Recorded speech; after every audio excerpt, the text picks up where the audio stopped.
Yo, what's going on everyone? How you guys doing today? Welcome back to another Sneak 2 video. And in today's video, we're going to be taking a look at a build for the Warlock that's going to be amazing in Edge of Fate. We're getting a bunch of changes, a bunch of buffs with Edge of Fate, but I think that this build right here is going to be one of the ones that just kind of rises to the top. So if you guys are looking for a good build that you can use immediately with day one, this is going to be one that you definitely want to keep in mind. We're going to be doing tons of damage and also spamming tons of grenades with this build, while at the same time getting constant healing. And the best thing about this build is that you probably already have everything that you need to actually make this build work. So hopefully you guys enjoyed today's video, and if you do, remember to leave a like and subscribe to the channel in case you guys aren't already for some more builds. And now let's get into it, and first, like with any other build, we gotta talk about our exotics and the way that they're changing to make this build even better. So first of all, let's start with the exotic piece of armor, which is gonna be the Starfire Protocol.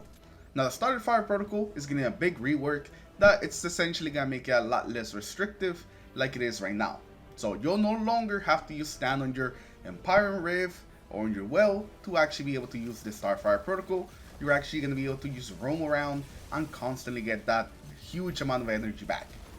So the changes that they're making to it is that it now activates on radiant damage. So just being radiant will give you the increased regen. And they're also going to be increasing the amount of grenade energy you get used for simply doing damage. So it used to be 2.5 for doing damage, now it's gonna be 5%. So as long as you're just continually doing damage while you're radiant, you're gonna be getting constantly grenade energy. But to kind of balance it out, they're also gonna be decreasing the amount of energy you'll get for getting final blows from 20 to 15%.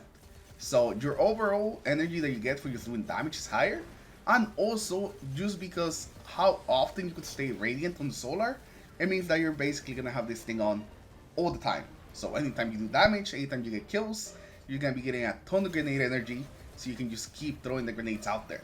So overall, I feel like this is gonna be a really good change, and it's gonna make the uptime in those grenades so much higher just because it's always gonna be active essentially.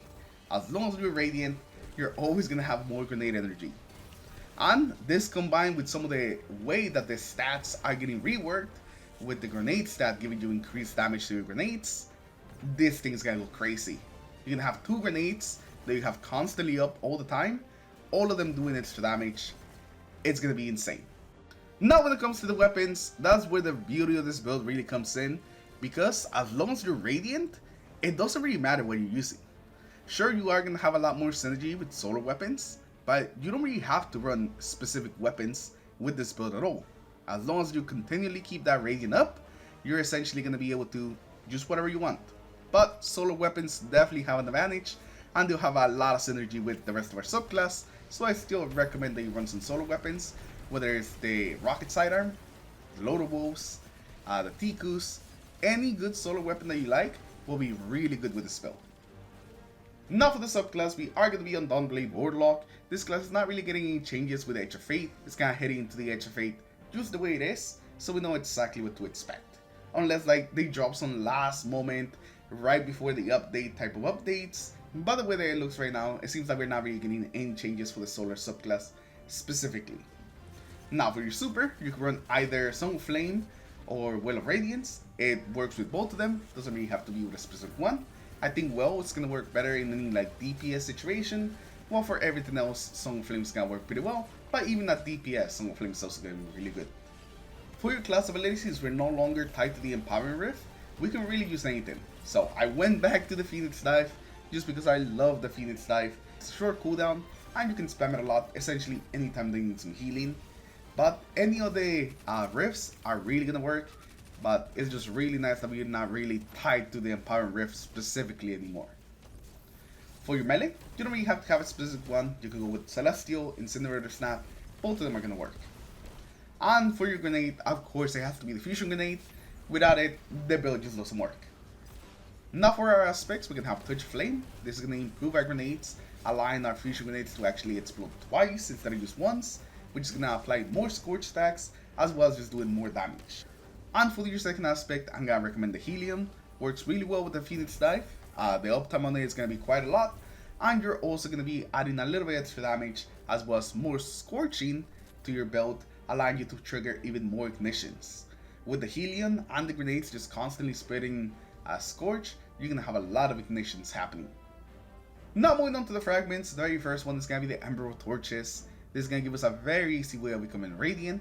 All we got to do is just hit an enemy with a power melee, and it's going to give us that extra weapon damage, as well as that increased regen for our grenades. After that, we're going to have the Ember of Mercy, and this is going to give us restoration whenever we pick up fire sprites, or whenever we revive a teammate.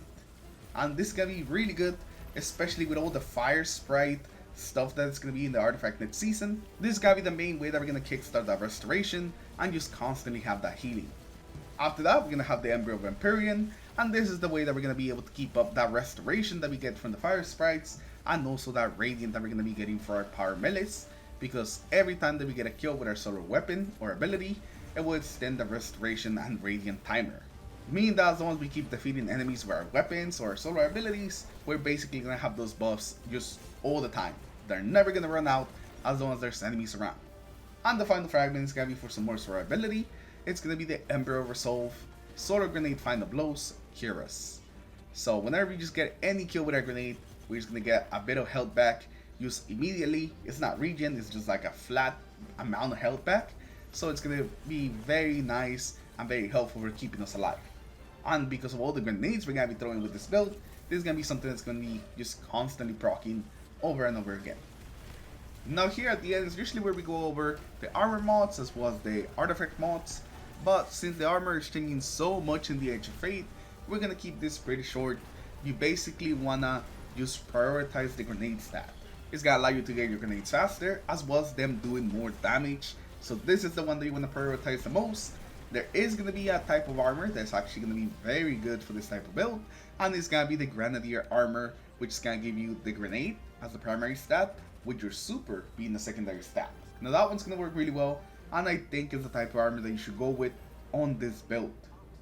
And now let's talk a little about the artifact, because even though we are not there in the Edge of Fate, we do have the whole artifact available to us, and we had it available for quite a while now. I feel like we've known the full artifact for like a full month now, so I really want to talk about some of the things that stand out to me. I think are going to be really good with this build. The first mod that I think is going to be really good is going to be Fever and Chill.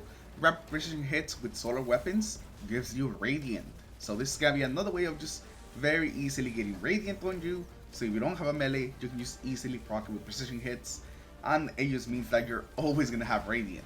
Having Radiant this next season is going to be one of the easiest things that you can do. Elemental Coalescence is basically going to be a mod that I think is going to be good with everything, but specifically with this build as well, since it's going to allow us to make more elemental pickups. Whenever you defeat targets, it has a chance to create elemental pickups, matching your equipped super. And what I really like about this mod is that it just essentially adds more pickups to your build for free. You don't really have to do anything specific. Just by having that super equipped, you're going to get more elemental pickups, which means that we're going to get more solar sprites, and so we're going to constantly be proccing that restoration, which is going to add more to our survivability. But the main mod that you're definitely going to want to go for is going to be Radiant Shrapnel. Whenever you deal sustained damage while you're Radiant, or whenever you defeat Scourge combatants, your weapon is going to cause the targets to release solar projectiles that will Scourge on impact. So just by doing damage with your solar weapon while you're Radiant or getting kills, is going to make it so you can apply more damage and more Scourge on other targets. So overall, it's just going to lead to more ignitions, more damage out there, and just more ad clear with your solar weapons as long as you have Radiant. I think this mod is going to be good for both ad clearing and boss damage, since it can activate on those precision hits, but also on the kills. So it's just going to be all over the place. This is going to be a really good mod that you can just constantly proc. We also have Shield Crush returning, which is going to increase the recharge rate of our grenades whenever we're Radiant, and it's also going to increase the damage our grenades do, just once again increasing the amount of damage we're going to be doing with those grenades, so they're going to be hitting pretty hard. I don't really expect many things to be able to survive one of our grenades. Most of the things are just going to straight up die, which is going to be really nice for the build. And the final one is another elemental pickup mod. Picking up an elemental pickup increases the damage to the weapons of the same element.